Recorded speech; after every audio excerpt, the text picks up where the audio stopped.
Fala galera, seja muito bem-vindo a mais um podcast É do Jogo, esse seu podcast semanal que fala sobre saúde, nutrição, atividades físicas de uma forma geral, treinamento, longevidade e o que mais vier, porque o que a gente gosta mesmo é de trocar boas ideias com quem sabe do que está falando. Eu sou Victor Abs aqui, CEO da ProHub, há mais ou menos quase 2 anos atrás, esse número tá difícil da gente decorar, quase 2 anos atrás eu decidi que entraria nos 40 anos de idade na minha melhor versão e assim o fiz, procurei ajuda, tirei a bunda do sofá, comecei a fazer o que tinha que ser feito e a gente está aqui no processo, indo em busca, né, dos objetivos, mas o que importa mesmo é tu amar o processo, se conectar com ele, que as coisas de fato acontecem.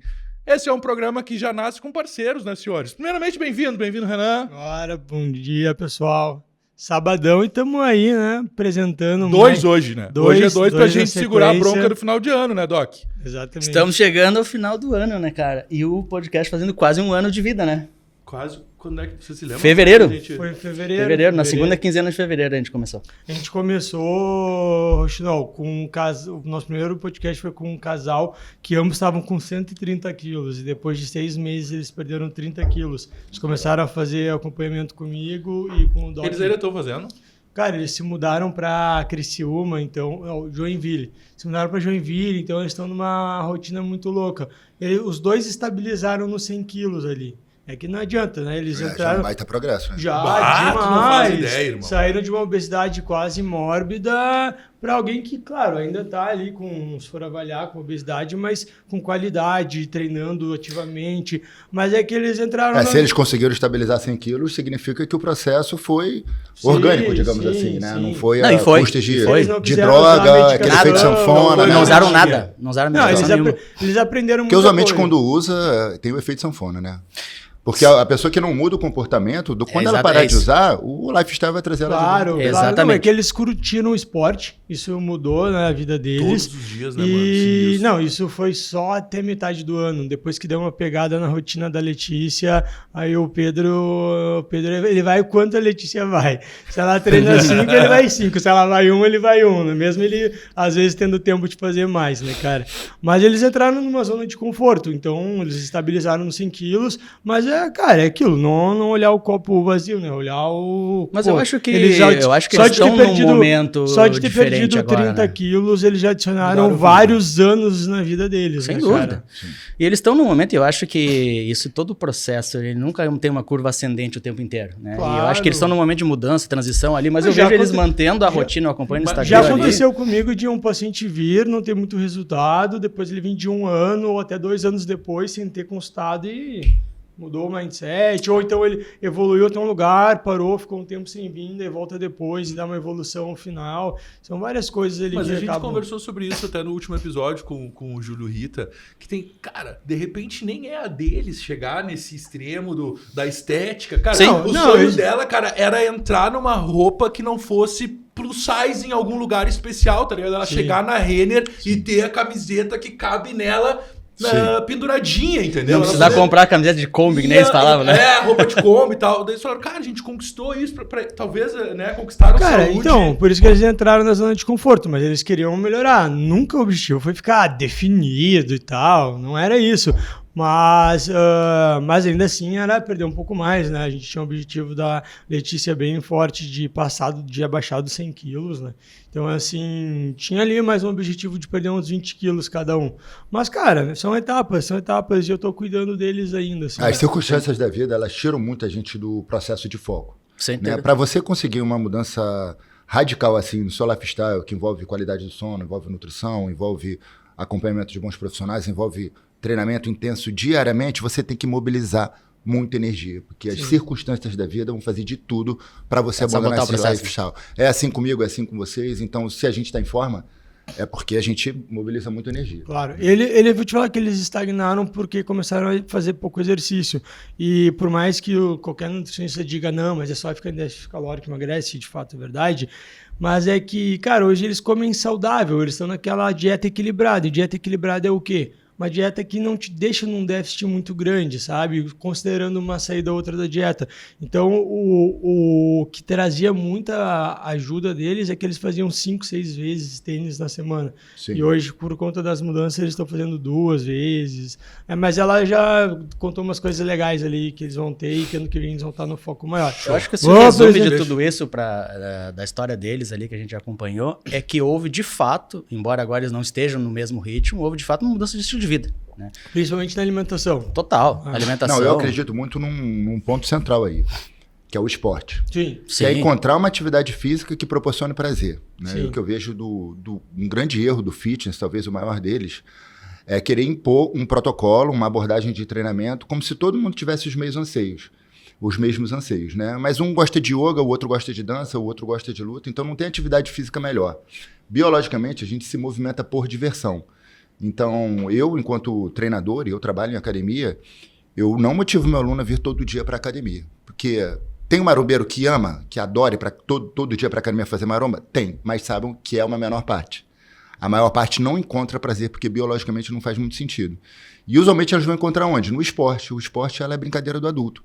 Então isso aí fisga. Poxa, mas eu estou agora jogando tênis. O tênis é um dos esportes mais agressivos em termos de carga mecânica.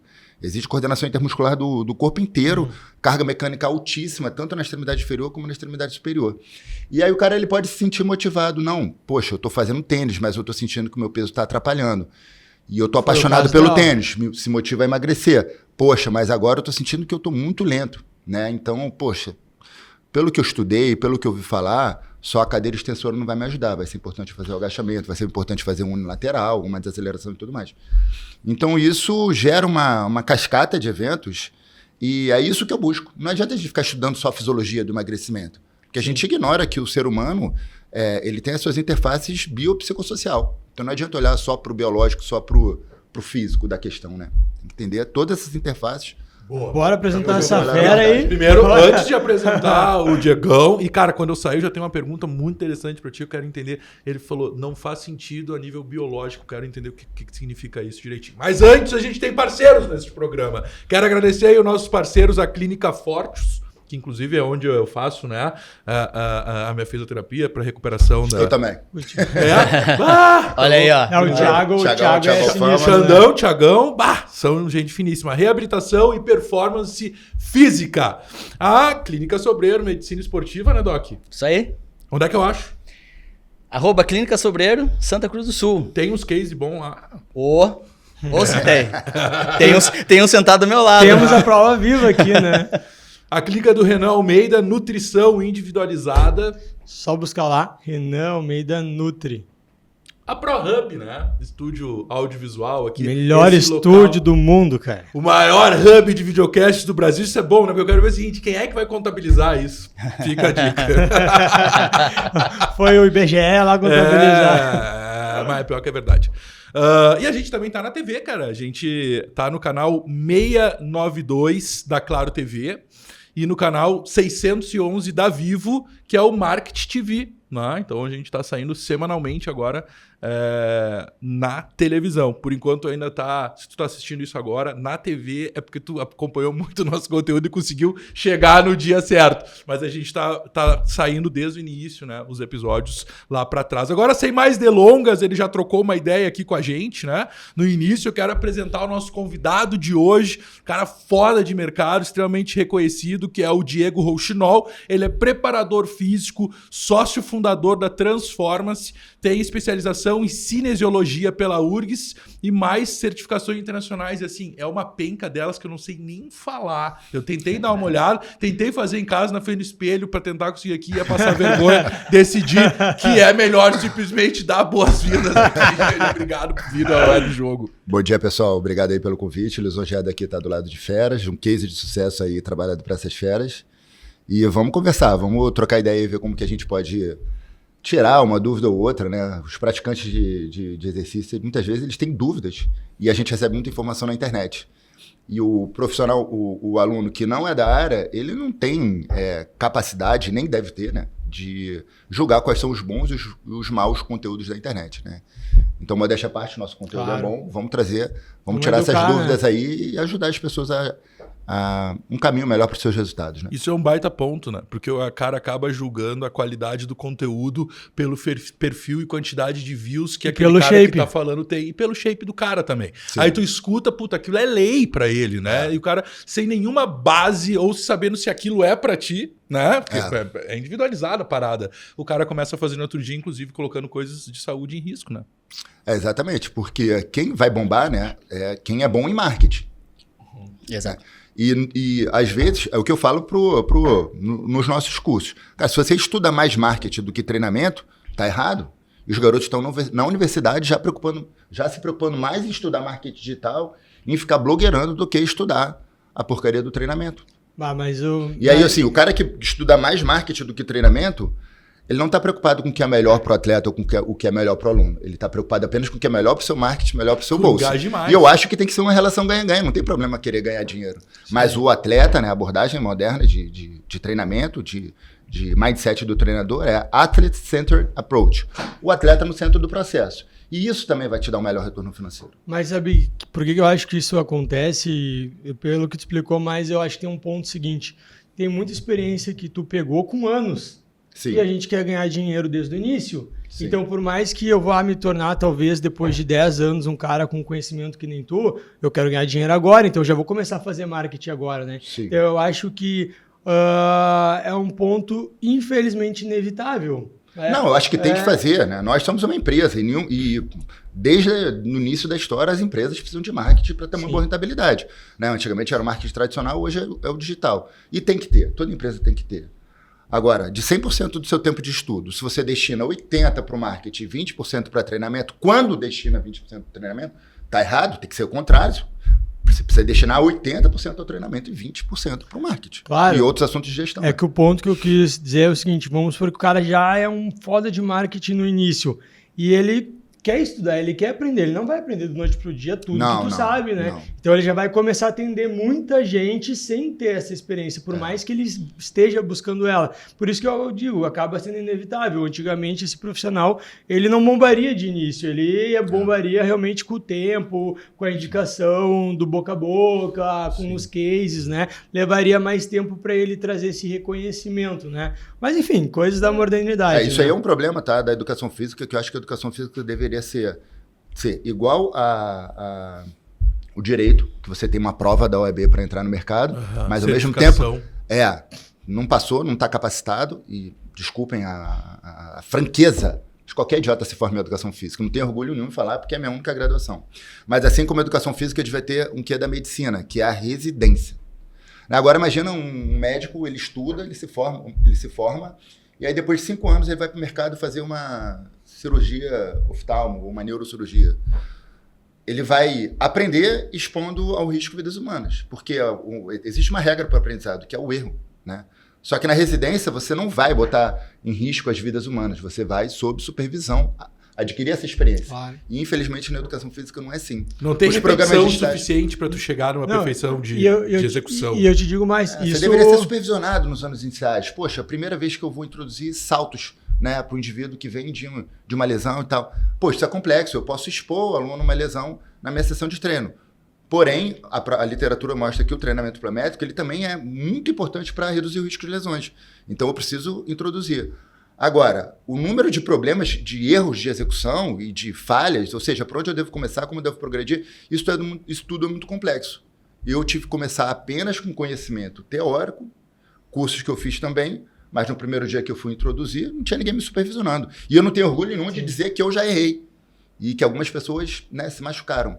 Então, hoje eu tento disseminar isso, né, e tentar ajudar com que os outros professores não errem como eu. E deixa eu fazer um ponto só sobre isso. E o mais louco é que não ter, por exemplo, uma prova e até uma residência abaixa a rentabilidade da categoria. Claro. De todas as profissões, sabe por quê? Porque daí mais gente trabalha, mais gente começa a baixar o valor do seu atendimento para conseguir alguém, e isso nivela por baixo, né? Sim. Se a pessoa, muita gente que se soubesse que tem uma residência, tem uma prova, talvez não passaria ou até nem cursaria. Nem cursaria. Exatamente, cara. O cara não iria passar por tudo isso. E isso abaixa até a renda da categoria, porque daí tem mais profissionais menos capacitados muitas vezes. Ele mesmo que não se julga muito capacitado, ele vai cobrar um preço mais baixo, né? E, Diegão, tu acha que o que transforma ou o que diz que um preparador físico é bom? Tu acha que é mais ciência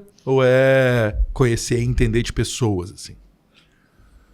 Enxergar pessoas. Eu acho que... Vou responder a sua pergunta mudando um pouquinho a direção. Eu acho que metade do processo, 50%, digamos assim, óbvio, não é uma ciência exata, não é uma questão preto no branco, mas subjetivamente a gente pode dizer que 50% é conhecimento teórico-científico e 50% é experiência prática. E aí o conhecimento sobre pessoas tem que estar dentro dessa experiência prática. Porque se você não tem um mínimo de inteligência emocional, de saber, de relação humana, né, de poder identificar o perfil do cliente, ler as pessoas. Você não sabe o que você deve falar para ele, em que momento você deve falar, como você deve falar. Né? Eu tenho alunos, cara, que eu trato igual atleta. Aluno que não é atleta, mas eu trato igual atleta profissional. Vou dando esporro. E eu sei que tem outros alunos que eu não posso ter o mesmo tratamento. Né? Eu tenho que ser mais cuidadoso, tenho que ser mais afetivo. Então, entender sobre pessoas é fundamental para qualquer um que trabalha com pessoas. Né? E acho que ainda sobre a pergunta do Vitor, eu te faço uma pergunta em cima. Quando é comum tu ver assim, ó, eu estudei e no estudo é para fazer isso, mas eu tô vendo agora na prática que com esse cara o estudo não condiz com o que eu vou ter que fazer com ele. Sim. Isso acontece muito, tá? Então vou te dar um exemplo aqui. A literatura mostra que o treinamento pliométrico promove muito benefícios em idosos, certo? E que o treinamento pliométrico é treinamento de saltos. De salto. Tá? Então, isso aí é bom. O treinamento com salto, ele tem inúmeros benefícios, mas a gente pode definir 2 grandes benefícios, que é aumentar a performance e reduzir o risco de lesões e dores no aparelho locomotor, além de preservar as fibras rápidas, né? As fibras tipo 2, que é o que a gente perde mais pronunciadamente no processo de envelhecimento e tudo mais. Então, são esses 2 benefícios. Ok. E a literatura mostra também o quê? Que o treinamento pliométrico ele é seguro para idosos. Por quê? Porque no período de intervenção ali dos estudos, que são algumas semanas, né, naquele grupo de indivíduos, ninguém se machucou. Porém, eles não olharam necessariamente para o tempo de exposição, né, em quantidade de milhares de horas, né, milhares de idosos praticando. Então, poxa, se um adulto, né, que foi exposto aos hábitos do sedentarismo moderno e foi muito fragilizado e tem condições como dor crônica, como desequilíbrios musculares, como degenerações, se para um adulto não é seguro eu introduzir o treinamento pliométrico sem prepará-lo antes, como que seria seguro em idosos?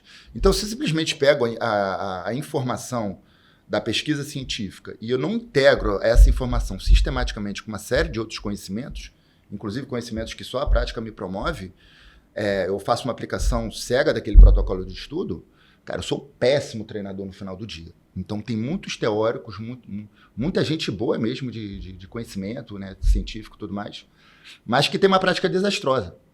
Entende? Então, não é que idoso não possa fazer. Só que dependendo do idoso, por exemplo, ele já tem uma degeneração, ele já tem um nível de artrose no joelho tão severo, cara, que nunca vou poder introduzir o treinamento pliométrico para esse idoso, o salto para o idoso. Porém, se é um idoso já mais ativo, é um idoso sem degenerações muito pronunciadas, né? E ele segue disciplinadamente a sua rotina de treinamentos, então tem coisas que nós temos que trabalhar antes para que quando eu for introduzir o salto, eu me beneficie do salto e não exponha o meu aluno ao risco ao salto. Então, se o idoso disciplinadamente cumpre esse caminho, aí sim você pode, para aquele idoso que foi preparado, introduzir o treinamento pliométrico, entende? A gente estava falando sobre uma coisa interessante ali no início, antes de te apresentar, e o Vitor queria ter uma pergunta sobre aquilo, né? Daí te chamei porque eu não lembro exatamente qual era a pergunta que tu ia fazer. Que para muita gente, musculação não faz sentido biologicamente falando. Sim. Esse assunto me enche os olhos. Polêmico. Não, mas aqui eu não tenho problema nenhum em ser 100% franco, né? É bom que até porque tem que ser. Até porque eu posso falar por quê? Porque foi a linha de estudo, né? Eu me formei em meados dos anos 2000, não lembro exatamente o ano agora, acho que foi 2006. E eu era muito estudioso na época da faculdade e o Ocidente ele recebe uma influência muito grande da musculação tradicional, em função da popularidade e da disseminação da cultura do bodybuilding nos centros fitness, principalmente no mundo ocidental, tá? Então, você, todos nós, quando a gente entrou numa sala numa sala de pesos, o que nós aprendemos foi organizar o treinamento de força por músculos, utilizar máquinas, exercícios isolados para isso, tudo mais. Então, culturalmente, é essa abordagem que a gente aprendeu. Só que quando a gente olha para as demandas de movimento, né, das atividades da vida diária, das atividades naturais que nós deveríamos desempenhar se a gente ainda tivesse no habitat natural, dependendo da caça e coleta para sobreviver. E quando a gente olha para as atividades desportivas, eu vejo muito pouca dissimilaridade, muito pouca correspondência entre os movimentos que a gente faz na musculação tradicional e entre tudo que a gente faz fora da academia. Tanto em termos de atividade da vida diária, em termos de movimentos naturais no habitat natural, em termos de atividades esportivas e também em termos de emergência. Então, o nosso lifestyle moderno, ele exige cada vez menos do meu desempenho físico para sobreviver. Então, as pessoas não veem muito sentido no treinamento para performance, no treinamento funcional. Porque, poxa, para eu subir o elevador, para eu pegar o controle remoto, para eu trabalhar sentado, eu não preciso de desempenho físico. Então, as pessoas não sentem falta, né? Elas não sabem que está fazendo falta. Né? Elas nem sabem o quanto que uma melhor performance estaria influenciando na qualidade de vida. Só que essa pessoa, quando ela sofre alguma atividade, alguma situação de emergência, onde ela depende do desempenho físico dela para sobreviver, por exemplo, você chega em casa, tem um móvel pesado, uma geladeira esmagando seu animal de estimação, ou às vezes um filho, um parente. Nessa situação de emergência, você vai depender do seu desempenho físico. Tem um vídeo assim que ele mexe muito com a minha emoção, que é uma mulher, tá, obesa, e ela tá retirando as compras do carro e o seu carrinho com o bebê pequeno. Com a criança, tá? Eu já vi esse vídeo. E é uma ladeira, e no final dessa ladeira tem uma avenida ali com fluxo de carros alucinante. E o carrinho do bebê começa a descer. E ela vai tentar correr, não tem a mínima condição física, a mínima competência motora para desempenhar aquela atividade de emergência. Ela cai, no que ela cai, se machuca, tenta se levantar, ela não tem força nem para levantar e ela fica assistindo ali o seu filho caminhando para a morte, né? Então, porém, eu gosto de falar também porque o final foi feliz, né? Veio alguém correndo e salvou. É real o vídeo? Esse vídeo é real. Sim. É um vídeo bem antigo. Graças a Deus, não tinha IA não tinha IA na época desse vídeo. Né? Então, isso nos prova que a gente deve estar preparado fisicamente, né, para o nosso corpo performar. Então, quando eu falo de biologia, um dos problemas do treinamento no fitness tradicional é que, primeiro, né, muitos profissionais que estão no mercado, e aí digo 90%, não tem a menor conexão com ciência. Não tem problema nenhum em falar, sou profissional de educação física, mas não sou corporativista. Então 90%, depois que se formou, nunca mais pegou num livro, nunca mais fez um curso. O máximo de informação que ele obtém é no Instagram, só que como ele não tem leitura, ele não tem conhecimento, ele não tem nem filtro para poder julgar quais são os bons e os maus conteúdos de Instagram. E tem muita coisa ruim, infelizmente a gente sabe. Mas os profissionais que estudam, que estão atualizados nos centros fitness, em sua maioria, estudam um grupo de disciplinas que, ok, são disciplinas científicas importantes. Só que eles não foram devidamente estimulados a estudar na universidade, assim como eu também não fui. Outras disciplinas científicas que são fundamentais para a gente entender o fenômeno do movimento humano. Por exemplo, controle motor e aprendizado motor e biologia evolutiva. E aí eu vou entrar na questão biológica. Diego, por que você diz que a musculação, ela biologicamente, não é muitos movimentos que a gente deveria fazer? Porque biologicamente a gente se movimenta com três principais propósitos. Primeiro, forragear tanto os alimentos de origem vegetal como alimentos de origem animal. Tá? Então, para isso, a gente faz o cócoras, a gente levanta objetos pesados do chão, a gente corre tanto em endurance como sprint, a gente faz lançamento, então tanto atividade aeróbica como atividades explosivas anaeróbicas aláticas e tudo mais. Então, a gente salta, a gente carrega o nosso próprio corpo através da braquiação. Então, são esses os comportamentos motores. É por isso que eu gosto do esporte, porque são mais ou menos os mesmos comportamentos motores do esporte. A gente se movimenta também para a fuga de predadores. Né? Na nossa história evolutiva, nós fomos refeições de felinos. Né? Se a gente acha que a gente sofre hoje em dia, era muito pior no habitat natural. Então, a gente também dependia de comportamentos motores similares, né? Para poder se salvar. Lutar, né? Então, a nossa cintura escapular ela foi evoluída também para o comportamento de lutar, também para o comportamento de lançamentos e tudo mais.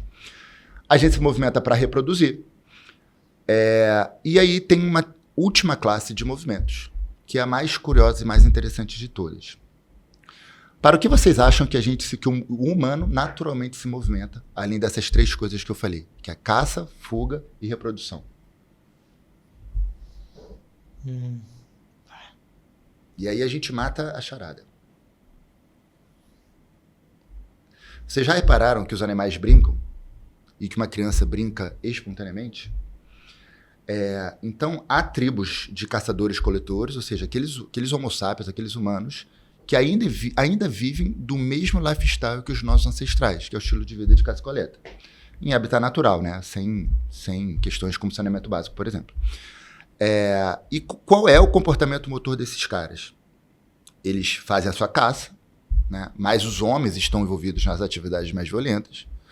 Usualmente as mulheres precisam ficar para cuidar da prole, né? Mas elas ajudam também, por exemplo, forrageando alimentos de origem vegetal e tudo mais. Mas eles caçam, certo? Tem um custo energético daquilo. Porém, numa caça por persistência, que eles correm uma distância quase igual a uma maratona, eles têm um retorno energético de 29 a 65 vezes daquela energia que eles gastaram na caça. Então vale a pena gastar essa energia toda. Tipo, o tamanho da caça é gigantesco, a quantidade de carne. Assim, um mamífero, entendeu? Que vai ter um retorno energético bem maior do que ele... Uma dieta do guerreiro, né? O cara faz só uma refeição, come no máximo que der ali. Come no máximo que der, talvez dure ele pro jantar, né? Não sei quantas refeições eles fazem, né? E aí, sabe o que eles fazem depois do jantar, do almoço? Dorme? Uma sonequinha, né? Então a gente evoluiu com algumas características. A gente evoluiu uma Ferrari em potencial, ou seja, apenas aqueles humanos que melhor desempenhavam esses comportamentos motores atléticos conseguiram sobreviver e perpetuar seus genes. Então, ao longo de milhares de gerações, nós herdamos dos nossos ancestrais as características dos mais atléticos, só que a gente evoluiu gordo e preguiçoso. Por quê? Porque no habitat natural, o que gasta muita energia aleatoriamente tem menos chance de sobreviver por longos períodos de privação e escassez de alimentos, que isso acontece, né? Aconteceu ao longo da evolução do planeta Terra mesmo. Começamos a guardar. E aí aquele que é gordo, ou seja, tem mais facilidade de acumular energia, estoques, né, em forma de gordura, tinha mais chance também de ter reserva energética para esses períodos de privação. Então nós temos esses dois extremos. Eu sou uma Ferrari em potencial e eu sou um gordo e preguiçoso desgraçado. Entendeu? Qual dos dois a gente quer despertar no nosso aluno? Quem é gordo tem um metabolismo mais eficiente. Porque o cara, se passar fome, vai sobreviver, né? Vai sobreviver. Não digo que é o mais saudável, mas o cara tem... Ou nem que é gordo, eu falei errado. Mas muita musculatura também transforma em energia, não? Mas daí é ruim pra quem vive na caça, né? Porque se faltar comida, em pouco tempo tu já vai começar a definhar e ficar com fome. Na verdade, eu falei gordo, mas eu falei errado. Eu falei, quem tem um metabolismo lento é mais eficiente, né? Porque o cara com pouca comida mantém a sua vida, mantém o seu peso, Sim. né? E cara que tem metabolismo rápido, ele desperdiça muita caloria. Então olha só que curioso. Apesar dessa questão biológica de economizar, o princípio da conservação de energia é biológico, quando ainda há essas tribos, né, de caçadores e coletores que nunca tiveram acesso a uma televisão e não tem contato com a civilização. E, naturalmente, essa galera é objeto de estudo de biólogos, né? Um grande objeto de interesse dos biólogos, que estudam mesmo, né? Encontram formas de se aproximar e estudar. E o curioso é que nessas tribos eles praticam danças similares às nossas, jogos esportivos similares aos nossos, lutas similares aos nossos, mesmo sem nunca ter tido acesso a uma televisão. Ou seja, quando o assunto é brincadeira e diversão, eles não economizam energia. Gasta sem preocupação, tá ligado? Como se fosse alguém que vai depender de dinheiro para pagar aluguel no final do mês e gasta sua poupança, não vai ter dinheiro. Então, por diversão, é uma forma genuína de se movimentar.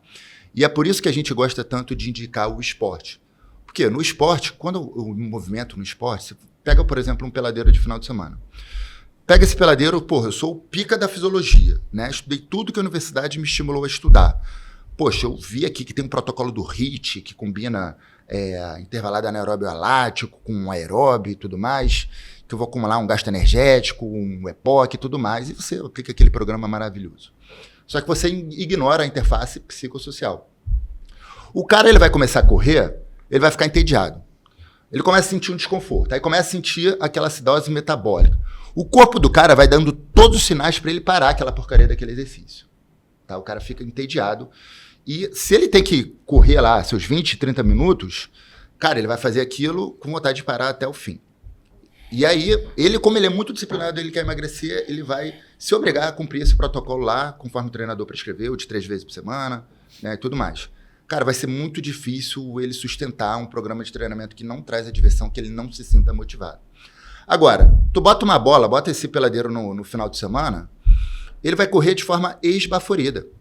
E ele vai ignorar essas sensações de desconforto, essas sensações. Sabe por quê? Porque o foco dele não está no corpo dele. O foco dele está externo, está na brincadeira. E a literatura, a ciência mostram comprovadamente que o foco externo melhora não apenas a performance de potência, mas melhora também a resistência. O corpo vira só um meio, e não o fim. Então ele teve uma atividade ali, que teve também combinações de intervalado anaeróbio alático, lático e aeróbio, que teve um gasto energético com certeza maior, porque ele teve a volição, né? Teve efeitos psicossociais, como, por exemplo, esquecer dos problemas, porque na esteira você pode ficar pensando na reunião do dia seguinte. Enquanto você está treinando jiu-jitsu, está jogando bola, está jogando tênis, você não pode pensar. E quando termina uma hora de prática, você está renovado, até porque essas atividades produzem muitas, né, neurotransmissores e hormônios e substâncias associadas ao prazer. Então você tem múltiplos benefícios, tanto terapêuticos, psicológicos, benefícios físicos ainda mais pronunciados, além do aprendizado motor, ou seja, você está aprendendo uma nova habilidade. Então eu tento sempre encorajar os alunos a encontrar esse tipo de prática. Deixa eu só fazer um parênteses. O objetivo, a meta que tu tem em mente quando inicia, por exemplo, esse processo de corrida e que tu vai alcançando também não te traz o prazer como uma atividade lúdica, como, por exemplo, jogar um esporte e tu acaba esquecendo do corpo como fim e, na verdade, ele é só um meio para tu chegar. Mas daí é que tu gosta de corrida e tu tem essa sensação. A maioria das pessoas não gostam de correr. Não, eu tô falando em termos gerais, tá? Tô falando em termos gerais. Tem gente que gosta do HIIT na esteira. Né? Tem gente que vai me olhar e vai discordar de mim. Pô, mas eu gosto disso, por que você está falando mal disso? Não, se você gosta disso, faça isso. Isso vai fazer bem para você. Mas no início do episódio tu desse a resposta em relação a isso. A maioria das pessoas não vai gostar. Que tem que procurar um esporte que traga prazer. Né? Exatamente. A resposta que resume isso é essa. Ele está dando o exemplo do esporte como um todo, mas a essência do que o Diego falou no início ali do episódio, que é a pessoa não precisa seguir um protocolo rígido, ela tem que se adequar a um esporte que traga prazer. A maioria das pessoas... corrida traz prazer. Corrida é um esporte, não temos o que questionar. Mas eu acho que correr na rua tem mais benefícios terapêuticos do que correr na esteira. Sim. Mal ou bem você interage com o ambiente. Sem dúvida. Total. Sem dúvida. A maioria das pessoas que um esporte. E exige rigoroso preparo físico. A maioria das pessoas que fazem corrida, que eu falo, tem que fazer um cardio na academia, se não vai fazer nenhum esporte. Mas é chato, né? A pessoa não tem tempo, talvez, de ir pra rua, em algum lugar mais específico. Mas o que eu ia dizer é o seguinte, cara, eu vejo que assim, por pacientes, né? Quem não gosta de musculação é quem não treina pesado, de verdade, não tem aquele prazer em evoluir carga, ou quem não tem resultado estético. Se o cara não treina, se não tem um fim, não tem resultado estético ou então não gosta de treinar com carga, o cara nunca vai gostar da musculação, vai ser sempre muito chato. E hoje até eu acho chato treinar musculação depois de 12 anos, porque eu comecei a jogar tênis e agora também não tenho um objetivo estético. Porque mudou os objetivos. Mas exatamente, porque hoje, por exemplo, para mim eu não quero crescer, então não quero ganhar massa muscular. E daí, cara, ficou chato. Não tem a mesma motivação, na verdade, né? Exatamente. Mas, Digão, tu acha que o cara fazendo a musculação, o treino isolado, ele não fica com capacidade física e motora para depois executar algumas atividades como ficar pendurado, né? Que são coisas do dia a dia que a gente precisaria numa situação, por exemplo, de emergência e tudo mais? Então, o problema é quando a gente generaliza, né? Musculação é bom ou musculação é ruim? Calma lá. Né? Quando eu falo de musculação, posso falar de um bíceps apoiado aqui, ou de uma cadeira abdutora, ou posso falar de um agachamento com barra nas costas, ou um Bulgarian squat com barra nas costas, entendeu? Então, uma coisa é uma coisa, outra coisa é outra coisa. Então, muitas vezes existe esse problema conceitual. Eu gosto de treinamento funcional. Não, mas a musculação é muito melhor.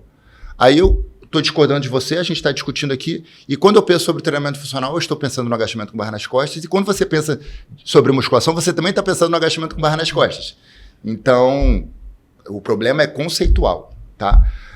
Mas a gente tem, vamos dividir assim, a gente tem exercícios de musculação que são mais sentados em máquinas a 90 graus, que controlam seus movimentos, ou mais isolados, que movimentam uma única articulação.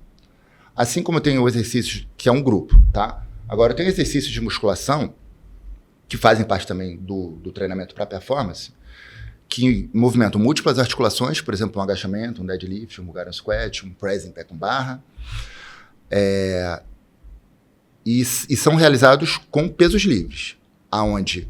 Qual é a diferença do peso livre para a máquina? Com o peso livre eu treino o meu sistema tônico postural, ou seja, aquelas sinergias responsáveis por manter o equilíbrio do centro de massa sobre a base de suporte. Eu já avaliei alguns alunos que agacharam a vida inteira no Hack Machine ou no Smith e que não têm a capacidade de fazer um agachamento com peso livre, porque não aprendeu isso. Sim, então sempre com condição. E na vida você precisa aprender, né, estabilizar o centro de massa sobre a base de suporte. E tem uma parte do cérebro que é mais primitiva e que eu nem tenho controle sobre ela, mas ela aprende também, tá? E quando eu treino com peso livre, eu dependo de quê? Da força e da coordenação intermuscular da região do core com a extremidade. Então, quando eu estou treinando com peso livre, existe um padrão de ativação, sequenciamento numa tendência de proximal para distal, ou seja, uma coordenação entre a musculatura que faz essa ancoragem e essa transferência de força da perna para o membro superior. E eu só ensino essa musculatura a trabalhar quando eu realizo movimentos na postura de pé ou em outras posturas funcionais onde eu não estou apoiado e onde eu não estou sendo equilibrado pelo equipamento e eu mesmo tenho que me equilibrar. Tá? Então, esse segundo grupo, que são os multiarticulares com pesos livres, sim, produzem inúmeros benefícios para a performance. E o treinamento de força dessa forma talvez seja o problema central da preparação física. Porque apenas a partir de uma boa qualidade de força nesses exercícios, né, no press, no supino, numa puxada na barra com carga, numa remada com halter, num agachamento, no bulgar e tudo mais, apenas a partir de uma boa força geral, eu vou poder desenvolver outras capacidades atléticas, como potência, aceleração e desaceleração, que são importantes para o esporte. Só que quando eu olho para o outro grupo, para o isolado em máquinas, quem não é profissional da área tende a acreditar, poxa, se eu melhorei a capacidade do músculo, eu vou melhorar a performance nesses movimentos. Só que, por exemplo, quando você está num exercício como mesa flexora, tá? Vamos pegar 2 movimentos aqui e fazer uma correlação entre eles. Uma mesa flexora e uma corrida. Uma corrida em alta velocidade. A velocidade com a qual os flexores se comportam é bem similar da forma como os flexores e os isquiotibiais se comportam na corrida. O ângulo, né, o comprimento do músculo, onde ele é mais exigido a produzir força na mesa flexora, é completamente diferente do comprimento do músculo, no qual ele é mais exigido a produzir força no esporte, no sprint. Então, quando a gente olha para todas as questões de similaridade biomecânica e coordenativa, né, como, por exemplo, os isquiotibiais na corrida, eles dependem da ancoragem do core e eles transferem força para o tríceps peitoral. Então, na mesa flexora, eu não ensino essa galera a trabalhar em cooperação. Cara, eu sou Eles exemplo não trabalham disso. em equipe. Eu treinei perna a vida inteira, tenho uma força boa e quando eu comecei a tentar correr, quando eu chego em 4 km, o que fadiga é minha posterior de coxa. Posterior de coxa. Minha posterior de coxa. Além disso, está em mais risco suscetível de lesão. Por quê? Porque na mesa flexora, você tende a aumentar o ângulo de penação e ter uma redução do comprimento do fascículo. Enquanto que para uma corrida, principalmente corrida de alta velocidade, você precisa de maiores comprimentos de fascículo. Tá? Isso está associado a uma redução do ângulo de penação. Na corrida, esse grupamento recebe carga de maneira muito explosiva, repentina e principalmente na fase excêntrica, enquanto na mesa flexora eu estou enfatizando a fase concêntrica, lenta e em comprimento encurtado. Então uma coisa é tão dissimilar à outra que não produz transferência positiva. E me desculpe a franqueza, produz transferência negativa.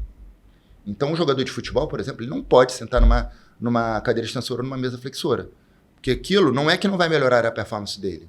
Não é que não vai reduzir o risco de lesões. Aquilo vai comprometer a performance e pode piorar o risco de lesões. Porque a gente tem... Eu estou falando mais dos aspectos biomecânicos. Sim. Se eu for falar dos aspectos de controle do cérebro sobre os movimentos, no esporte eu preciso o quê? Somar força entre as cadeias de movimento, entre os segmentos. Então, primeiro eu faço força com o membro inferior, em ocasião da máxima velocidade do meu membro inferior, eu vou somar velocidade com o membro superior.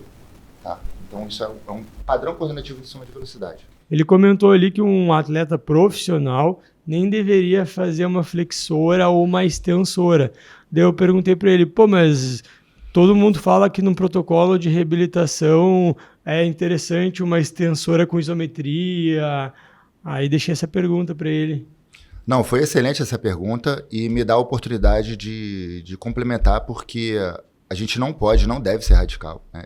Eu às vezes, muitas vezes, eu aparento ser radical, porque eu sou muito veemente em falar as verdades, né? Em ser franco e tudo mais.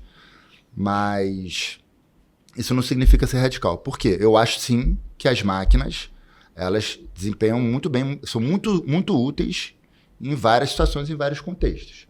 Então, por exemplo, se o fisioterapeuta julgar que ele precisa de uma máquina, porque, por exemplo, ele ainda não pode fortalecer um grupamento muscular que teve uma lesão através de um exercício com carga pesada, multiarticular, ele pode sim julgar que um protocolo lá na cadeira extensora vai ajudar inicialmente na recuperação desse grupamento ou dessa unidade musculotendínea para depois integrar no movimento, né? Por exemplo, existem protocolos que são incríveis na própria cadeira extensora para melhorar a qualidade do tendão e combater tendinopatias. Até mesmo para atletas de saltos que têm uma grande tendência a ter tendinopatia. Então as máquinas são úteis sim, em alguns contextos na reabilitação, quando o fisioterapeuta julgar necessário. As máquinas são muito úteis para idosos, tá? Então vários estudos mostram que o treinamento tradicional de musculação, ele melhora a performance funcional do idoso para fazer suas atividades da vida diária de baixa intensidade. E o idoso, ele tem uma urgência em prevenir a sarcopenia e melhorar a qualidade das fibras que ainda não se perderam. Então, poxa, eu vou conseguir pegar um idoso que já tem bastante restrição de mobilidade, já tem bastante degeneração, e vou conseguir botar um agachamento com carga pesada nas costas? Não, isso não é possível. Então, é muito útil utilizar o leg press, porque no leg press eu vou conseguir ter um estímulo maior para ganho de massa muscular do quadríceps do idoso, e isso é extremamente funcional para ele. Mas depois ele conseguir fazer um agachamento, quem sabe? Mas aí eu vou precisar de exercícios em pé também para treinar o equilíbrio postural do idoso. E aí eu tenho uma combinação muito interessante dos dois. Ele pode agachar sem peso no início e fazer o leg press. Exatamente, faz o agachamento sem peso para... Tu inicia na musculação no aparelho para aumentar a força e estabilidade articular, né? Sim. Para propiciar, porque o principal problema do idoso é a sarcopenia, deficiência muscular. E o que estabiliza a articulação é músculo. Sim. Né? O afundo é bom, é positivo bom. No sentido de ajudar nessa questão da postura e do... É incrível, é incrível. O afundo, ele é mais instável do que o agachamento, uma base de suporte mais instável. Então, o afundo ele vai recrutar outros grupamentos musculares que o agachamento não recruta. Quer dizer, recruta, mas não cria tanta demanda, né? E aí, do afundo, a gente progride para o quê? Para o Bulgarian. Né? Então, quando eu saio do afundo para o Bulgarian, mas o afundo pode ser uma etapa de preparo para o Bulgarian. O Bulgarian é chato. Mas para membro inferior mesmo, não tem nada melhor. Mas é chato. Mais odiado. Quando a Dani passava o Bulgarian, eu... E é incrível que é um consenso geral, né? Ninguém gosta, né? Eu não gosto de ninguém que goste. As minhas, eu acho. É raro. Não, mas mesmo entre as mulheres, tu vê que... Mas elas não gostam de fazer, mas fazem porque sabem... Fazem porque querem o resultado. E com o Alter, né? Não no Smith lá, com o Alter. Sim, Alterzinho. Aí, só para complementar a questão das máquinas. E um terceiro contexto que a máquina é muito útil, poxa, é para hipertrofia. E não tem problema nenhum, pessoal. Eu também gosto de estar bem, aparentemente. Todo mundo gosta de ter uma boa hipertrofia, uma boa composição corporal.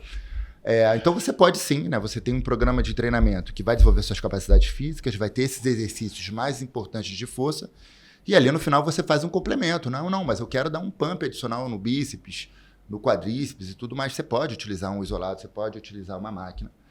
O que eu sou contra é um programa de treinamento onde você enfatiza o desenvolvimento do corpo humano em máquinas isoladas. Aí você vai ter problemas de coordenação, problemas de equilíbrio entre as cadeias, não vai ser muito bom para a redução dos riscos de lesões. O que eu falei que um jogador de futebol profissional não deveria sentar numa extensora, porque eticamente ele recebe milhares, às vezes milhões, para ter o melhor performance física. Então, eticamente, esse cara é pago para fazer tudo na vida dele que ajude diretamente no esporte. Então, eticamente, o jogador de futebol não deveria beber, né? Não deveria comer alimentos que não ajudam na sua performance. Então, assim como ele não deveria fazer exercícios só por estética, ele deveria fazer exercícios para performance. Agora, na reabilitação é outro contexto. Mas uma extensora não vai ajudar esse atleta a correr mais rápido, a chutar mais forte. Não ajuda, entendeu? Então, assim, se eu quero desenvolver a hipertrofia, não tem problema nenhum, vai, faz uma máquina isolada. Mas entenda esses exercícios mais como complemento e não como os exercícios principais. Os exercícios principais realmente deveriam ser esses, né? Os multiarticulares com pesos livres. É que tem um ponto, Diego, que hoje, que até quem é leigo não sabe, mas a pessoa acaba buscando físicos que são disfuncionais.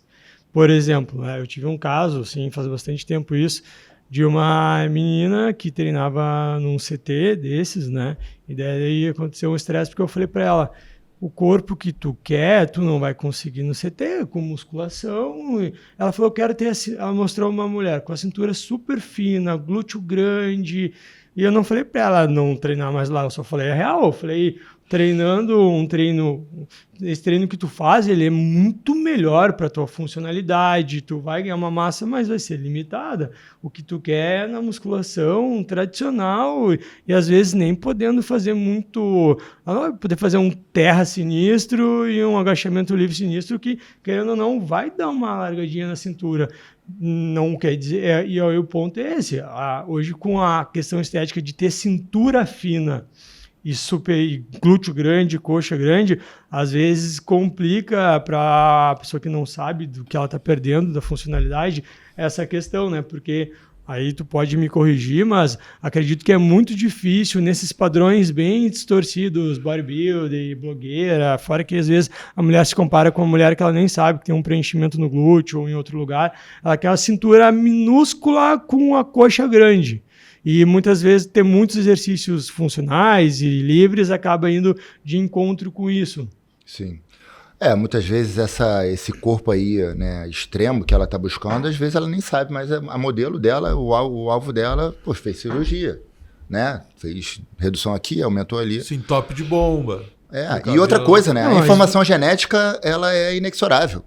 Sim. Não adianta, né? A gente vai ter uma tendência de desenvolver mais trofismo em determinados grupamentos musculares do que outros, isso é altamente individual. Porém, não significa que essa menina não possa ter uma abordagem de treinamento de performance ou mais funcional. Ela pode sim. Então, é extremamente possível, possível, você não limita na verdade, aí depende do que a gente está chamando de treinamento funcional. Então, é extremamente possível a gente conquistar os resultados estéticos que ela quer, com uma boa performance e uma boa função.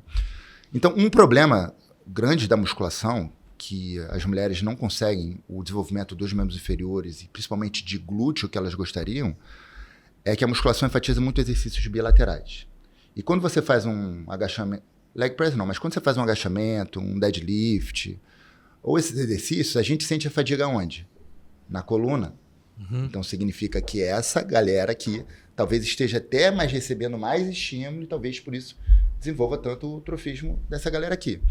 Agora, quando você vai para um unilateral, não é a coluna que vai falhar, que vai limitar a quantidade de carga ou o número de repetições que você pode fazer. E sim a fadiga do membro inferior. Mas tem um problema aí. Por quê?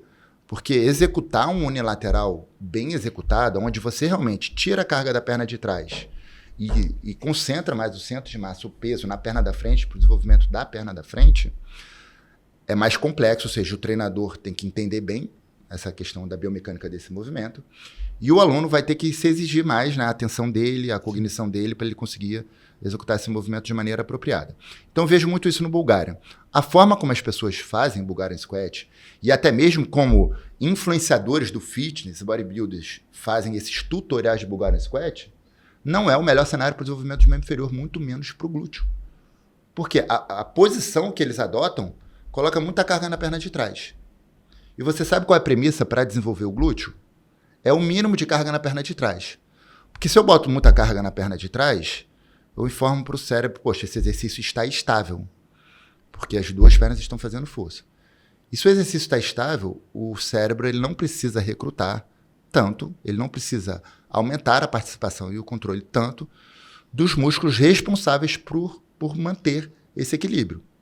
Entendeu? Então, justamente, eu devo minimizar a quantidade de peso na perna de trás, porque aí eu fico mais instável. E quem precisa entrar forte para prevenir essa instabilidade? O complexo posterolateral do quadril. Então, eu vejo muita gente executando Bulgarian Squat, não consegue desenvolvimento do glúteo e acha que o exercício não é tão eficiente assim quanto dizem. Mas quando você transfere o peso da perna de trás, você está quase desequilibrando, o pé de trás é bem leve. E aí você vai precisar muito da participação do complexo posterolateral, para o joelho não entrar, para a pelve não cair. E você tem desenvolvimento de membro inferior e de glúteo que, cara, só o exercício bilateral não vai te dar. Então as mulheres não aguentam mais de dor na coluna, né? É hack machine, é leg press bilateral, é agachamento Smith bilateral, é deadlift bilateral, e às vezes não consegue desenvolver bem o membro inferior porque a coluna está sobrecarregada. Agora, quando você vai para o lateral, você reduz a carga externa em torno de 1/3, com um estresse muito maior um desenvolvimento muito maior no membro inferior e principalmente no glúteo, porque fazer com um pé de cada vez não é a mesma coisa que fazer 2 pés. Ou seja, os grupos musculares mais solicitados serão diferentes. Alguns são os mesmos, mas a sinergia no contexto geral é bastante diferente. Fazer um corte disso, 3 exercícios, se é que dá para dizer isso, né? Mas para as mulheres ali que são fundamentais para desenvolver bem o glúteo. Dá para se dizer unilateral e unilateral. Não vai escolher o exercício, é unilateral. Você fazer alguma variação de um agachamento, não totalmente unilateral, porque o Bulgarian Squat não é totalmente unilateral. Mal ou bem você apoia o pezinho. Dependendo da minha execução, eu posso botar metade da carga na perna de trás e aí eu tiro metade da perna da frente e eu não vou desenvolver. Agora, dependendo da forma de execução, tem análises biomecânicas que mostram que eu posso ter 85% na perna da frente e apenas 15% na perna de trás. Opa, aí já o glúteo vai precisar entrar e aí eu tenho 85% do peso na perna da frente, que é muito peso e aí vai desenvolver. Mas eu tenho variações também do Romanian Deadlift, né? Ou do Stiff, né? Como é mais conhecido nas academias. Não são a mesma coisa, mas para as pessoas são coisas muito parecidas. Mas também os exercícios mais tipo Stiff, mais Romanian Deadlift, apoiando pouco peso na perna de trás. Poxa, Diego, e por que você não faz logo esse agachamento totalmente unilateral? Tipo, você tem as variações de pistol. Ou por que você não faz também o RDL, Romanian Deadlift, totalmente unilateral? A gente faz também. Só que se eu fizer totalmente unilateral, eu não consigo botar tanto peso. Então, às vezes, fazendo o Bulgarian, ao invés do agachamento totalmente unilateral, eu dou o mínimo de estabilidade necessária para eu conseguir colocar mais peso, que também é um importante estímulo para a hipertrofia. Entende? Mas a gente faz também. E olha só que loucura. Muitos alunos que chegam para a gente após anos de prática de musculação, esse é um dos outros problemas da musculação. A musculação ela é muito efetiva em desenvolver a hipertrofia de alguns grupamentos musculares, mas ela é muito pouco efetiva em desenvolver a hipertrofia de outros grupamentos musculares. Então, por exemplo, quadríceps, peitoral, deltoide, bíceps, nossa, a musculação super desenvolve através da abordagem mais tradicional que existe. Mas isquiotibiais e glúteo, né, complexo posterolateral do quadril, não vai funcionar. Porque a musculação ela se baseia na anatomia clássica. E a anatomia clássica estuda a origem, inserção e ação dos músculos em cadáveres. E quando a gente olha para o papel do glúteo ou dos posteriores de coxa, no movimento humano, eles desempenham papéis completamente diferentes. Então, quando eu vou para uma flexão nórdica, eu respeito esse papel dos isquiotibiais e, consequentemente, poxa, as meninas que começam a fazer a flexão nórdica, né, com uma progressão e bem, conseguem desenvolvimento muscular dos isquiotibiais que nunca desenvolveram na mesa flexora e nunca vão desenvolver. Quando aprendem a fazer, muitos alunos chegam para a gente após anos de prática de musculação e só da gente prescrever tarefazinha de controle motor que a gente chama, né, unilateral, tipo agachamento unilateral mesmo, o RDL unilateral mesmo, com pouco peso, às vezes sem peso, já começa a desenvolver os glúteos de uma maneira que anos de musculação não foi suficiente para desenvolver. Desenvolveu muito quadríceps, mas não tanto glúteo. Então as coisas elas se complementam, entendeu? Não preciso ter uma abordagem só tradicional de máquinas isoladas ou uma abordagem só de treinamento funcional. As pessoas acham que treinamento funcional não vai desenvolver a hipertrofia, não vai desenvolver a estética. E isso é uma inverdade. Por quê? Porque se o seu treinamento realmente é funcional, você vai utilizar exercícios de força com carga pesada, incluindo o Bulgarian Squat, incluindo o deadlift, incluindo o agachamento e incluindo todos os outros exercícios. A gente já viu que não tem um treinamento ideal, né? Mas o que... Padrão. Mas o que é inegociável que não pode faltar num bom protocolo, assim? São os livres? Os exercícios livres. a ênfase aos exercícios com pesos livres multiarticulares. E, pessoal, saiam da posição sentada para fortalecer o corpo humano. Que é flexora... E aí eu poderia passar o dia explicando por que a gente não deveria treinar sentado. E, de novo, não é que você não pode, mas a maior parte dos exercícios não deve ser realizado sentado. Quer fazer um complemento ali? 10 a 20% do seu volume de treinamento, num sentado, numa máquina isolado? Ok, você não vai ter problema com isso. Agora, nós temos vários problemas no nosso aparelho locomotor, problemas associados a dores, a degenerações, a disfunções, que são decorrentes e consequentes desse estilo de vida moderno sedentário, de horas sentado numa cadeira 90 graus, que quando a gente vai para a academia, a gente quer compensar isso. A gente quer minimizar esses efeitos deletérios e reestabelecendo os equilíbrios causados por esse estilo de vida. Agora, quando você vai para uma máquina de abdômen, uma cadeira extensora, e fica no supino máquina e fica só nesse tipo de exercício, é o conceito de adicionar força à disfunção. Ou seja, você está aumentando seus problemas. Ao invés de estar... Que é a função do treinamento. Reduzindo eles, né? Ajudando. A função do treinamento é reduzindo, é ajudar, né? A gente gravou um vídeo pro canal e todos os exercícios que a gente fez foi sentado. Com exceção daquela remada lá, mas que também tem apoio, né? Então assim... Não, teve aquele aqui, ó, de pezinho, puxando. Teve um. Mas com a ajuda do aparelho, 7%. Né? Ó, vou te dar um exemplo, tá? Outro dia não, né? Faz parte do programa de um dos meus alunos e eu atendo eles durante 1 hora, mas a sessão de treino dura mais de 1 hora. 1 hora para um aluno já bem treinado não é suficiente na academia. Né? Vai para 1h30, às vezes até se aproxima de 2 horas. Entendeu? No início vocês começam, né? Disse vocês por causa da Dani, mas vocês começam primeiro liberando a face, uma mobilidade, para criar o espaço. Core. Para depois chumbar, né, no treino. A gente utiliza bastante exercícios de mobilidade, exercícios de core e o que a gente chama de controle motor. Por exemplo, um agachamentozinho unilateral. São exercícios para cuidar da máquina, para depois eu ir para o condicionamento. Sim. Que são exercícios que eu estou usando a máquina. No esporte, a gente usa a máquina. Você, por exemplo, está jogando tênis. Sim. Tá? Lá você usa a máquina. Tá? Você tem estresse no joelho, nos ombros, no quadril. Transferência. E o que você faz na academia deveriam ser exercícios para cuidar da máquina. Entendeu? E qual o problema do marombeiro que chega e vai direto pro leg press? Pô, é o esporte dele, é o que ele gosta. Ok, irmão, vai firme. Você deve fazer o que você gosta. Eu super te apoio. Agora, você também precisa de exercícios complementares para cuidar da sua máquina. Para você ter longevidade no que você ama. Porque, cara, os marombeiros estão chegando com 40 anos de idade e não estão conseguindo mais fazer supino por disfunção no ombro. E para jogar melhor, aí, né? Será que você deve ser tão radical assim de pensar só shape? Seja inteligente, seja um marombeiro inteligente. Né? Faz exercícios para cuidar da máquina. Por exemplo, uma quadrupedia, um trabalho de alongamento no chão, tudo mais. Essa foi a minha mentalidade que mudou. Só que eu deixei de treinar com a Dani, daí eu parei de fazer os exercícios importantes, mas eu vou aí os focos de dor vão voltando, né? Daí eu comecei... Cara, pra tu ver, eu perdi... Quando eu tava treinando com ela, eu tava conseguindo fazer a transferência no tênis do quadril para eu bater e terminar um movimento muito melhor. Sim. Isso 3 meses atrás, né? Sim. Então, já sinto falta, né? Fora as dorzinhas que vão voltando do ombro e tal, né? Hoje se fala muito em volume, intensidade e frequência. Qual desses aí, ou se é o conjunto que mais ajuda no processo da hipertrofia? E falando em hipertrofia mesmo. Pois é, cara. Sabe que para hipertrofia eu não sou aquele cara que está estudando isso com muito sangue no olho. Eu conheço sim, né? Consigo desenvolver hipertrofia para qualquer um. Até para um bodybuilder eu vou conseguir desenvolver a hipertrofia dele. Mas eu não sou esse cara que está toda semana lá no PubMed vendo o que saiu sobre hipertrofia. Né? Mas o que se sabe porque é que você... não é a tua. Porque, cara, a hipertrofia ela é importante porque um atleta precisa ser forte.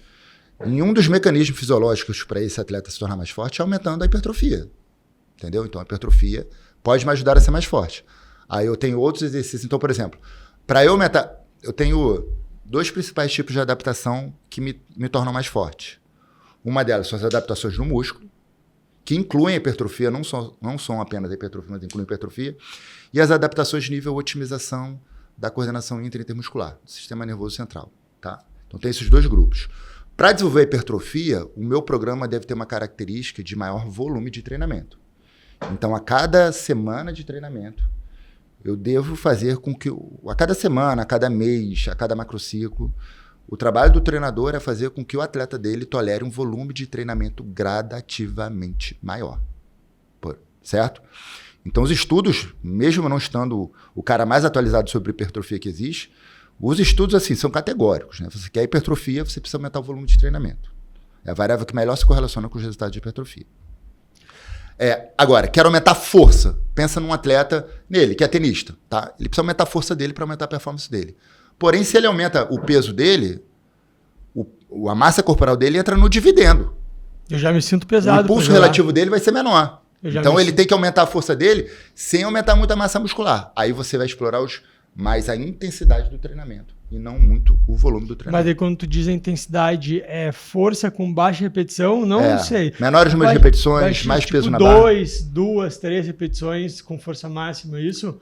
Você vai treinar com cargas aproximadamente de 80%, 85% para mais, né? Com um número de repetições, cara, no máximo de 6, 5, 4, 3... 2, às vezes a gente faz clusters de 1, mais 1, mais 1.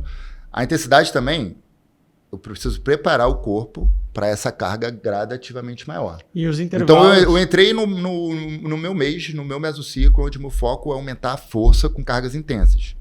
Você não vai botar 100% já na primeira semana. Primeiro você bota 85, depois você vai para 90, depois você vai para 95. Aí quem sabe até na quarta ou na quinta semana, você possa até tentar testar ali no treinamento o que você consegue levantar. Você faz as séries de aquecimento e depois testa o que você consegue levantar de máximo para uma. Agora, esse teste de um RM, né, o cara ele precisa estar bem preparado. A técnica dele tem que estar impecável, ele já tem que ter tolerado bastante volume de treinamento, né, ele precisa de estrutura articular e muscular forte mesmo. Então, não é um teste que a gente aplica para quem... E nem precisa aplicar para quem tem... chegar lá amanhã, vamos ver como é que é o meu máximo no supino um RM, daí se estoura. Pode se machucar. Para quem está acima do peso ou muito sedentário, por onde é o melhor caminho assim para começar, para evitar de repente do cara parar ou de repente se machucar? Lá no início a gente falou e me pareceu que tem que ser uma atividade que te traga prazer. De certa forma, mas toda atividade que traz prazer, será que é benéfica? Até porque tem gente que não gosta de nada. Meu. E o cara não vai fazer um esporte. Tem gente que não vai fazer um esporte. Ele pode não gostar de nada. Mas ele não pode fugir de uma lei inexorável desse planeta aqui, a lei da ação e reação. As nossas ações vão gerar reações e quando eu tiver problema de saúde, eu não vou poder culpar ninguém. É importante que eu assuma responsabilidade por isso. Muitas vezes a gente também está com preguiça, certo? Mas você quer passar os últimos anos da sua vida deitado numa cama de hospital, dependendo de terceiros para as necessidades básicas? Ninguém quer. Né? Alguém quer viver com dor, com limitação? Ninguém quer. Então, às vezes eu preciso encarar a vida adulta, mesmo eu não gostando muito, poxa, eu preciso me alimentar bem, né? Às vezes eu não tô afim de trabalhar, cara. Tem que pagar os boletos. Porra, você precisa se comportar como adulto, né? Então, esse planeta aqui não é o planeta dos fracos, né? Não é o planeta daquele cara que só pode fazer o que ele tá afim de fazer. Se ele fizer só isso, ele é um merda, desculpa o termo, né? A gente precisa... Mas... Com certeza vai ter algo que é um pouco menos sacrificante, que proporciona um pouco mais prazer de outro. E às vezes ele não gosta, por quê? Porque na infância dele ele não foi devidamente estimulado, não praticou esporte. Então, às vezes ele não descobriu o que pode se tornar uma paixão. E se você for habilidoso enquanto treinador, ir direcionando... Só que a gente tem um problema aí. Porra, Diego, você falou que o esporte, o cara vai encontrar a diversão e é o melhor para ele. Ok. O cara tá gordo, sedentário... Há anos, o estilo de vida moderno sedentário fragilizou tanto o corpo dele, fragilizou tanto ossos, ligamentos, cápsulas, tendões, criou tantos problemas de falta de trofismo mesmo, de qualidade muscular, de desequilíbrios musculares, que ele tem uma capacidade, uma competência motora X. Porém, o esporte exige um preparo, tênis, tem uma carga mecânica tão alta, exige um preparo 10x. E aí eu tenho um problema. As pessoas também vão para o esporte e se machucam. E por que a gente tem esse problema? Porque a gente passa a nossa vida sentado numa cadeira com hábitos modernos sedentários que são incompatíveis com a minha biologia. Porque biologicamente no habitat natural nós seríamos ativos. E a gente não teria se enfraquecido, se fragilizado tanto. Então eu, como preparador físico, eu tenho uma meta, que é cumprir esse gap, né? Levar o meu atleta a uma competência para que ele consiga praticar o esporte. Mas eu não vou conseguir isso sozinho. O meu trabalho é o fácil, que é fácil não, né? Mas eu preciso estar atualizado cientificamente, eu preciso ser um bom profissional, preciso me aperfeiçoar, mas ao fazer isso eu não faço mais do que a minha obrigação. Agora, quem vai cumprir o trabalho árduo, né, de chegar em casa, trocar a dose do uísque, trocar a televisão, por ir se condicionar, é o aluno, entendeu? Agora, conhecendo a biologia, eu sei que tem exercícios na academia que o meu aluno, por exemplo, exercícios onde tem superação, e ele vai ter um mecanismo de recompensa. Tá? Então, eu coloquei um desafio para ele e ele cumpriu aquele desafio. Cara, ele vai ter uma produção neuroendócrina associada ao prazer. Ele vai ter um sistema de recompensa. E isso ajuda o cérebro dele a aprender melhor aquele movimento. Então, quando a gente estuda biologia e controle motor, o treinador, que são coisas que a gente não foi incentivado a estudar na faculdade de educação física, né, na abordagem tradicional de treinamentos nas academias, a gente começa a ficar mais inteligente em como que eu vou desafiar o meu aluno, entendeu? Eu preciso, por exemplo, acertar o ponto do desafio ótimo. Muitos alunos não querem ir para o treinamento funcional, porque quando eles foram para o treinamento funcional, eles se sentiram desajeitados, eles não viram muito sentido naquilo, eles ficaram envergonhados das pessoas que estavam vendo eles se desequilibrar e tudo mais. Por quê? O problema está no treinamento funcional? Não, o problema está no treinador que não foi habilidoso. O treinador disse que estava prescrevendo treinamento funcional, mas aquilo não era treinamento funcional, porque o professor não estudava, entendeu? Então, enquanto treinador, eu preciso propor um desafio para o meu aluno que vai desafiar ele, não vai ser fácil demais. Se for fácil demais também o organismo não melhora, mas que não vai ser acima da capacidade dele. Por quê? Porque se de 8 repetições ele errar as 8 repetições, ele vai ficar motivado? Ele não vai ficar motivado. Mas às vezes é bom botar uma coisa que ele vai quase conseguir, mas não vai conseguir, né? Errar é importante também. Ele, tipo, pô, agora eu vou fazer esse negócio agora eu vou fazer, conseguir. Exatamente. Tem que desafiar também. Errar é importante também. Não? Parecido, alguns movimentos, alguns exercícios são os mesmos, né? Então o CrossFit tem movimentos e exercícios incríveis, como os próprios exercícios do powerlifting, né? O agachamento, deadlift, supino. Os próprios exercícios do levantamento olímpico, que são o snatch, clean and jerk, seus derivativos, né? Exercícios de saltos. Então, muitos exercícios que o CrossFit utiliza, nós utilizamos também. Uma outra semelhança da nossa abordagem para o CrossFit é que o CrossFit ele busca o desenvolvimento de todas as capacidades físicas humanas. Eles agrupam em 10, nós agrupamos em 5. Mas se eu desmembrar essas minhas 5, eu vou encontrar as mesmas capacidades físicas. Ou seja, que é o desenvolvimento de todas as competências humanas. E isso é importante para eu falar, poxa, o meu programa vai te deixar mais saudável, eu não posso desenvolver a força, mas eu não desenvolvo a resistência. Eu não melhoro seu consumo máximo de oxigênio, que é importante para reduzir o risco de mortalidade. Ou eu vou melhorar a sua força, poxa, mas você não consegue nem encostar suas costas porque você não tem flexibilidade. Aí eu vou jogar tênis e a minha mão vem só até aqui. Aí eu vou sentir dor no ombro e não vou conseguir produzir impulso no meu movimento do tênis. Então, força, flexibilidade, potência, velocidade, coordenação intermuscular. Então, é uma outra semelhança. O CrossFit também se preocupa em coordenar tudo isso. Só que o nosso sistema é um pouco diferente do sistema do CrossFit. O meu sistema... E o CrossFit não é individualizado, né? Pode ser. Você pode, por exemplo... Sim, eu sou um tal, treinador de CrossFit, você me contrata por um programa individualizado. Aí o volume, a intensidade, tudo vai ser individualizado. Agora, se você procurar uma box, talvez eles tenham que atender 20 alunos em um único horário com um único professor ou 2. Aí o treino será coletivo. Vai ter a questão da motivação, que é legal. Só que muitas vezes a falta de individualização, aí você coloca um snatch com barra acima da cabeça, aí coloca o aluno para ficar pendurado embaixo da barra balançando. Aí você coloca salto na box. Isso sob fadiga. E isso num ambiente psicológico de competição, num ambiente de vaidade, onde o garotão não vai querer pegar menos peso que a gatinha. Aí eu posso ter problema. O cara não foi devidamente preparado para aqueles exercícios de alta intensidade. Então a falta de individualização não é um problema do CrossFit. Eu já fiz a certificação do CrossFit, eu tenho level 1 no CrossFit, e está lá que você deve individualizar, você deve adequar o movimento, a pessoa, volume, intensidade e tudo mais. Agora, em aula coletiva, um professor vai conseguir fazer isso para 20 alunos de uma vez só? Não vai ter tempo de fazer isso. Não, tem. Show. Cara, mas o CrossFit é incrível, é um baita esporte. E tem hoje a galera tá falando muito de ser fitness híbrido, né? E o CrossFit, eu acredito que já é um esporte híbrido, já é isso, né? Mas tem outras modalidades que até eu nem conheço tanto, talvez. Hyrox tá bombando, e né? ATXH. AXTH. Eu também não conheço muito essas modalidades. É, que eu vi que tem algumas similaridades entre elas. A Adidas entrou com um patrocínio, assim, fortíssimo, né? O que tu acha aí desses movimentos aí de, enfim, fitness híbrido ou essas modalidades novas, Hyrox, essa outra aí que eu citei, tu acha alguma coisa sobre elas? Né? Às vezes tem uma opinião sobre isso. Cara, eu acho sim. Só que eu tenho um problema com a cultura fitness. Qual é o problema da cultura fitness? Agora vem essas novas modalidades, como o Hyrox, essa outra que você falou e tal. Mas até então, você pensava, vou fazer exercício de condicionamento. Você vai fazer musculação ou crossfit? Tem esses 2 pacotes.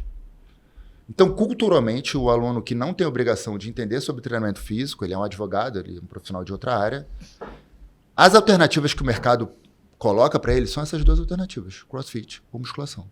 E o próprio professor, o estudante de educação física, ele basicamente no fitness ele encontra essas 2 alternativas de trabalho. Ou vou trabalhar com musculação, com bodybuilding, com hipertrofia ou com crossfit. Cara, e o mundo é muito mais amplo do que isso. Então acho que o crossfit é uma opção, mas o crossfit não é o esporte que me seduz enquanto praticante. Porque o crossfit ele também tem aquele sofrimento deliberado, né? Vou ficar fazendo 500 repetições disso aqui e às vezes não vê tanto propósito. Eu, por exemplo, vou me movimentar com muito mais intensidade e me divertir muito mais jogando um tênis, fazendo uma luta, fazendo esses outros tipos de esporte. Então, acho que são alternativas, sim. Agora, o que me incomoda é a cultura fitness só dessas essas alternativas para as pessoas. E as pessoas pensam, Diego, o que você faz? Elas precisam de um rótulo, entendeu?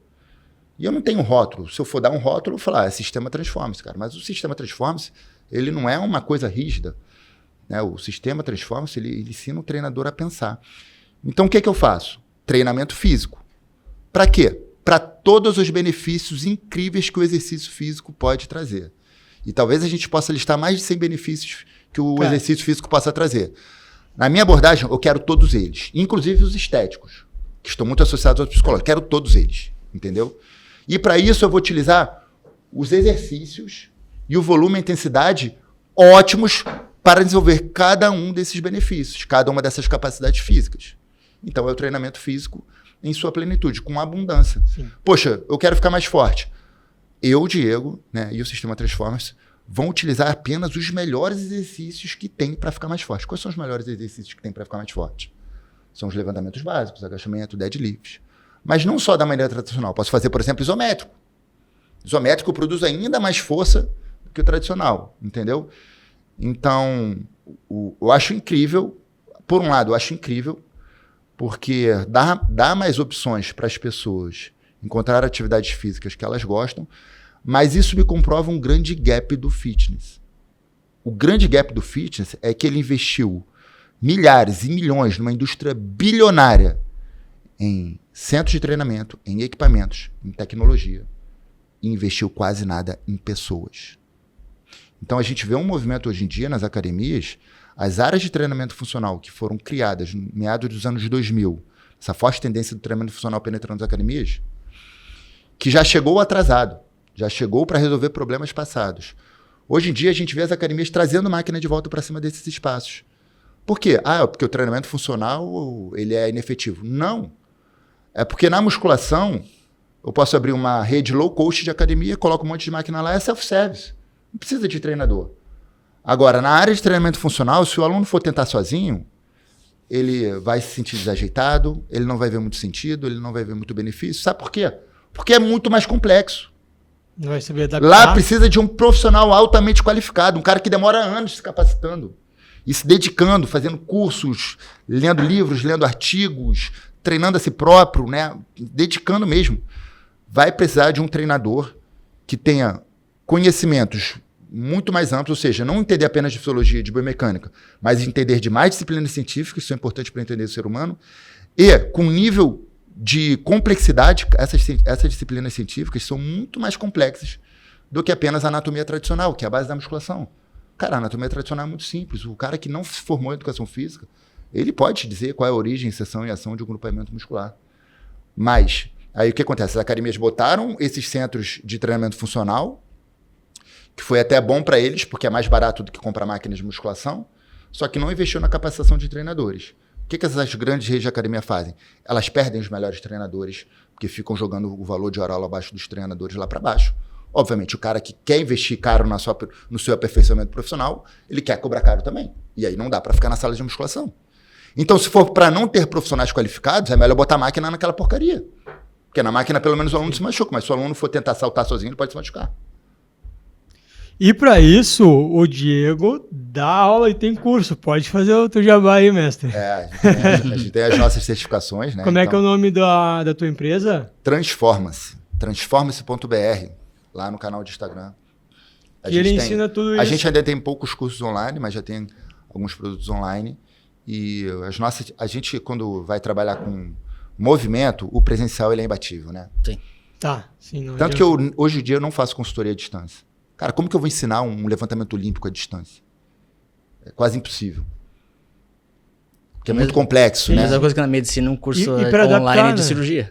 Não tem como. Vai ter que ser na prática. E para adaptar, né? Quando eu treinava com a Dani, que é a colega dele ali da Transform, várias coisas ela tentava fazer comigo pela falta de mobilidade. Ela, vamos ter que fazer diferente. Daí, cara, se não tiver alguém presencial ali, não vai conseguir. É complexo, né?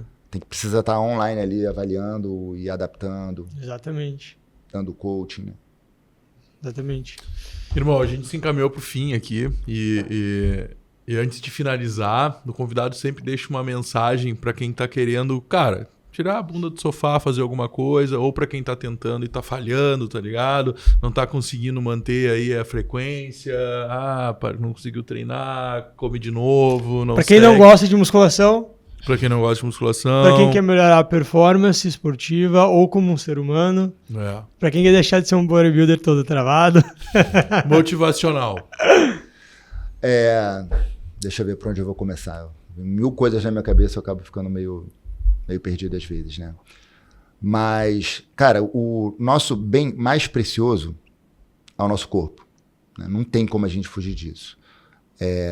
O maior bem que Deus nos deu, eu acho que a gente tem esse compromisso, né? Essa missão, até esse dever de cuidar bem do nosso corpo. O que eu penso sobre você tinha perguntado, poxa, Diego, para emagrecimento. Cara, para emagrecimento foi o que eu falei, não adianta eu estudar tudo sobre fisiologia e não entender de comportamento humano. Sabe o que um cara precisa para emagrecer? Ele precisa mudar o estilo de vida dele. Não basta ele cumprir o protocolo que o professor prescreveu. A gente já falou que se esse protocolo for chato, a grande tendência é de desistir. Mas mesmo que ele siga, ele não vai conseguir emagrecer. Ele vai conseguir emagrecer se ele realmente tiver uma mudança profunda no estilo de vida dele. Ele precisa melhorar os hábitos sociais, né? Às vezes abrindo mão de alguns compromissos, que fatalmente ele vai acabar comendo, vai acabar ingerindo bebida alcoólica. Ele precisa fazer aula não apenas com o personal dele ou no centro de treinamento dele, ou seja, qual for a atividade que ele escolheu, naqueles dias, naqueles horários. Ele precisa fazer atividade física diariamente, e de preferência atividade física de alta intensidade. Ele precisa melhorar a qualidade do sono, então ele precisa de uma mudança de comportamento. E eu acredito muito que para essa mudança de comportamento, a gente precisa sim encontrar atividade física que proporcione um pouco mais de prazer. Então a gente deve experimentar diferentes coisas, experimenta uma dança, experimenta pilates, experimenta um esporte, não gostou desse esporte, experimenta outro esporte. Porque quando essa pessoa descobrir o benefício da atividade física, né? Porque a atividade física, ela, sobretudo, ela vai melhorar a qualidade do sono, talvez te estimule a se alimentar melhor, e ela vai mudar o ambiente neuroquímico interno. Então, a maior parte do meu dia, as coisas que eu penso, não são coisas que... os pensamentos que vêm na minha cabeça, não sou eu que decido, né? A gente fica divagando e os pensamentos vêm na cabeça sem ser convidados. E as pesquisas na área da neurociência mostram que há uma grande tendência dos pensamentos serem ruins. E, naturalmente, eu estarei num estado mais mal-humorado, mais estressado, mais irritado. Só que a atividade física e esses hábitos saudáveis, de uma boa qualidade de sono, mudam o ambiente neuroquímico interno e haverá uma maior tendência de surgirem pensamentos bons. Pensamentos bons vão produzir atitudes boas que vão mudar todas as áreas da vida. Então, o treinamento físico me fascina, porque quando a gente transforma a performance física, a gente transforma a atitude do indivíduo em todas as áreas da vida. Por isso que eu acredito em movimentos que envolvem o corpo inteiro, porque esses movimentos que envolvem o corpo inteiro, E aí não é só o que eu faço não, né? Tem outros esportes, outras práticas, como o próprio Pilates. O Pilates é incrível. Eles produzem um gasto energético maior, eles envolvem mais massa muscular, estão associados a mais produção de hormônios do metabolismo, mais substâncias neuroquímicas que proporcionam esse bem-estar, né? Então, priorizem esse tipo de atividade. O início, com certeza, vai ser ruim, né? Essas pesquisas na neurociência mostram, cara, que os hábitos eles estão profundamente, cara, enraizados no nosso sistema nervoso central. Então, se você tem o hábito de comer um bolo na tarde, se você tem o hábito de chegar do trabalho e ir para o bar, tomar um chopp ou tomar uma dose de uísque em casa, isso vai exigir um esforço deliberado, né? Mas a gente precisa também assumir a responsabilidade sobre as coisas que acontecem na nossa vida. Foi aquilo que a gente falou. Eu não quero passar os últimos anos da minha vida dependendo de ajuda, né, de familiares para fazer as minhas funções básicas, ou sofrer por anos em depressão na mesa do hospital, né? Então a gente pega muita galera, às vezes, praticante de academia ou adolescente, aquele mais inconsequente. Eu vou tomar anabolizante mesmo, porque eu prefiro viver pouco como um rei do que muitos anos, né? Tem esse pensamento. Só que ele não sabe ainda, porque ele é imaturo, que daqui a 20 anos ele também vai estar gostando de estar bonito, também vai estar gostando de treinar, né? Ele também não vai querer estar limitado com dor numa cadeira de roda. E, cara, com né? 40... As pessoas ignoram isso. Mas pro resto da vida, eu vou querer fazer as coisas que eu amo fazer. Tudo que eu amo fazer, se eu puder fazer pro resto da vida, eu tenho a chance de ser feliz. Agora, quando eu não puder mais fazer, vai vir a depressão. Entendeu? A gente não se preocupa com isso, mas isso vai acontecer. Em resumo, não viva a vida como se não houvesse amanhã, né?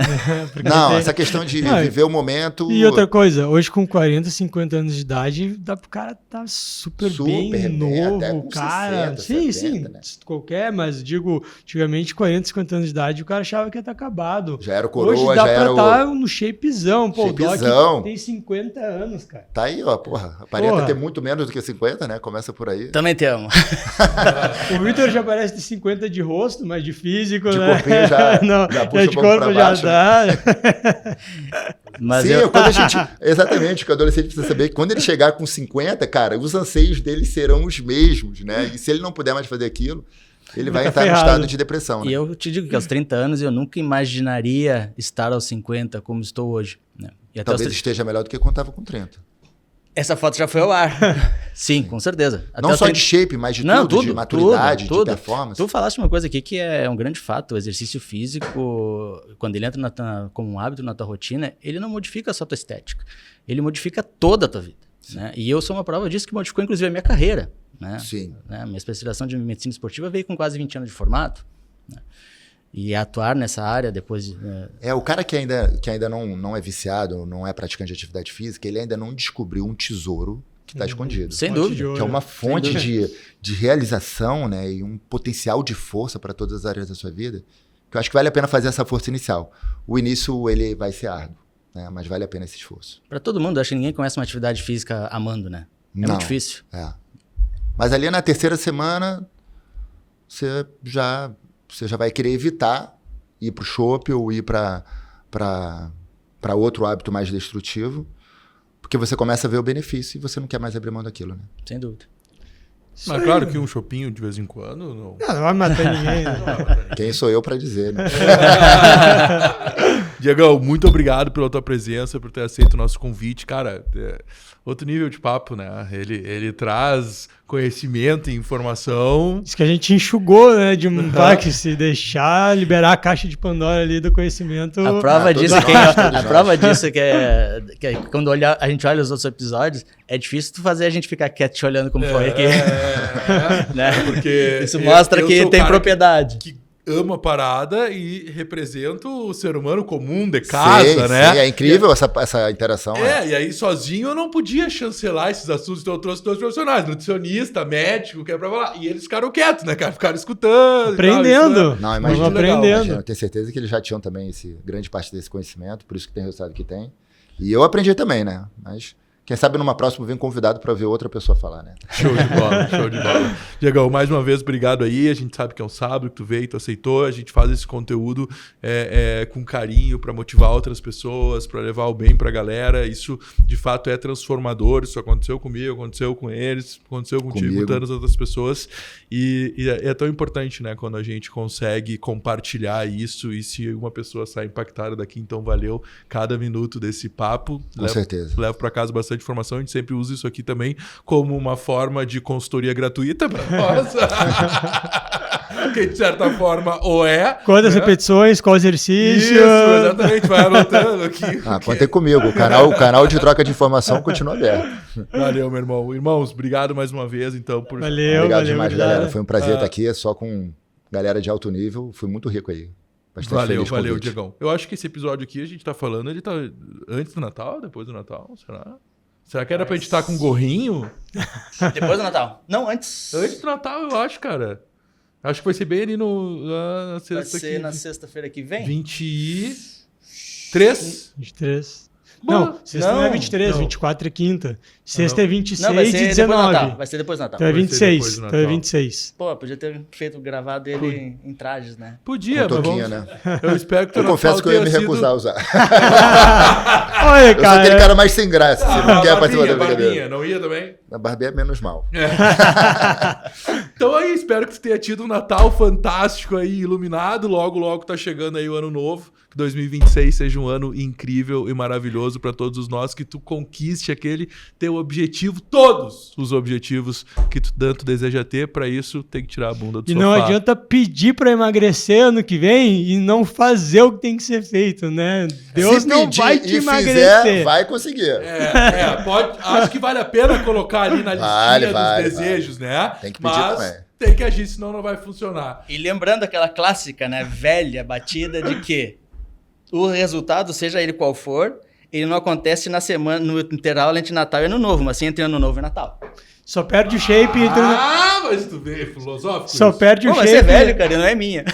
Só perde o shape entre o Natal e o Ano Novo quem não teve shape, né? É verdade. Mas é que não era da minha idade.